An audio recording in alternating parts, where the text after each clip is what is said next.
berdoa. Bapa kami yang di surga, yang kami kenal melalui Putramu Tuhan kami Yesus Kristus, kami mengucapkan syukur padamu Tuhan atas berkat-Mu yang melimpah sampai saat ini. Tuhan, sebentar lagi kami akan mendengarkan firman-Mu. Berkatilah kami Tuhan, sehingga firman-Mu dapat tumbuh, berkembang, dan berbuah di dalam hati dan pikiran kami. Di dalam nama anak-Mu Tuhan kami Yesus Kristus, kami mengucapkan syukur padamu. Amin. Selamat pagi, salam sejahtera untuk kita semua. Firman Tuhan yang akan menyapa kita pada pagi hari ini tertulis dari Filipi pasal yang ketiga, ayat yang ke-13 sampai yang ke-14a. Bunyinya, alea kadongan dang hurajumi diriku nangsun hutakupi. Ondo tahe huhalupao na dipudiku. Hueahi akan na dijolmo. Dalam bahasa Indonesia dikatakan, saudara-saudara, aku sendiri tidak menganggap bahwa aku telah menangkapnya. Tetapi ini yang kulakukan. Aku melupakan apa yang telah di belakangku dan mengarahkan diri kepada apa yang di hadapanku. Saudara-saudara yang dikasihi dalam nama Tuhan kita Yesus Kristus, ada 4 hal yang mampu membantu kita untuk memahami ayat ini. Yang pertama, melupakan yang di belakang. Saat Paulus mengatakan melupakan apa yang di belakang, ini bukan berarti mengabaikan atau tidak menghargai masa lalu. Justru Paulus mengajarkan kita untuk tidak terjebak oleh apa yang telah terjadi. Di antara kita mungkin ada yang membawa luka masa lalu, kegagalan, kesalahan, atau bahkan kesuksesan yang membuat kita terlalu nyaman sehingga enggan melangkah lebih jauh. Seringkali kita cenderung atau bahkan terjebak dalam nostalgia atau penyesalan. Kita mungkin bertanya, kenapa hal ini terjadi pada diriku? Atau seandainya saya melakukan hal yang berbeda. Namun, saudara-saudari, Paulus mengingatkan kita bahwa kita tidak bisa hidup hanya dengan menengok ke belakang. Bayangkan seorang pelari yang selalu melihat ke belakang saat berlomba. Ia tidak akan pernah mencapai garis akhir dengan baik. Melupakan yang di belakang bukan berarti kita menghapus ingatan, tetapi kita melepaskan kekuatan yang masa lalu bisa pegang atas kita. Sebuah kesalahan atau keberhasilan tidak pernah mendefinisikan siapa kita saat ini. Tuhan memberikan kita anugerah baru setiap hari, dan Ia ingin kita hidup dengan pandangan yang tertuju ke depan. Yang kedua, maju kepada yang di depan.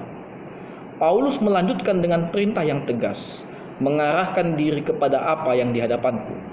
Hidup ini bukan hanya tentang masa lalu, tetapi tentang bagaimana kita bisa melihat masa depan.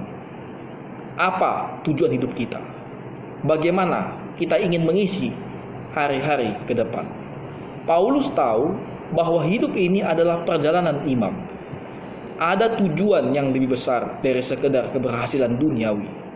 Kita dipanggil untuk mengejar pengenalan akan Kristus, menjadi serupa dengannya, dan hidup sesuai dengan panggilan yang Tuhan berikan. Namun saudara-saudariku, mengejar hal yang di depan bukanlah hal yang mudah. Perjalanan iman sering kali disertai dengan tantangan, keraguan, bahkan kesulitan. Tapi disinilah iman kita diuji. Ketika kita mengarahkan hidup kita kepada arah depan, kepada Kristus, kita menemukan kekuatan yang sejati. Tuhan berjanji akan menuntun kita, bahkan di tengah lembah tergelap sekalipun. Yang ketiga, menghidupi kehidupan yang berfokus ke depan. Mari kita renungkan, apa yang membuat kita seringkali terhenti dalam perjalanan iman kita. Mungkin kita merasa tidak layak, mungkin juga kita merasa gagal, atau mungkin juga kita terlalu terikat dengan kenyamanan yang ada. Namun, firman Tuhan melalui Paulus memberikan kita kekuatan untuk terus melangkah. Paulus tidak mengatakan bahwa perjalanan ini tanpa rintangan, tetapi ia memberikan teladan bagaimana kita bisa tetap bersemangat untuk menjalani hidup. Kita harus fokus pada tujuan ilahi dan menyerahkan segala kekhawatiran kita kepada Tuhan. Mengapa penting bagi kita untuk melangkah maju? Karena Tuhan sejatinya memiliki rencana besar untuk hidup kita. Setiap dari kita dipanggil untuk menjadi terang dunia, menjadi saksinya akan kasih Kristus di tengah-tengah dunia yang gelap ini. Ini adalah panggilan yang mulia dan hanya bisa dicapai jika kita bisa betul-betul melepaskan masa lalu dan maju dengan tekad yang kuat. Untuk itu saudara-saudaraku, mari kita merenungkan kembali apa yang Tuhan inginkan dari kita. Kita semua memiliki cerita masa lalu, tapi kita tidak harus membiarkan cerita itu merampas masa depan kita. Tuhan memanggil kita untuk terus maju.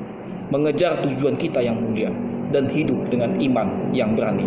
Itulah yang Tuhan inginkan bagi kita dan atas kehidupan kita. Amin.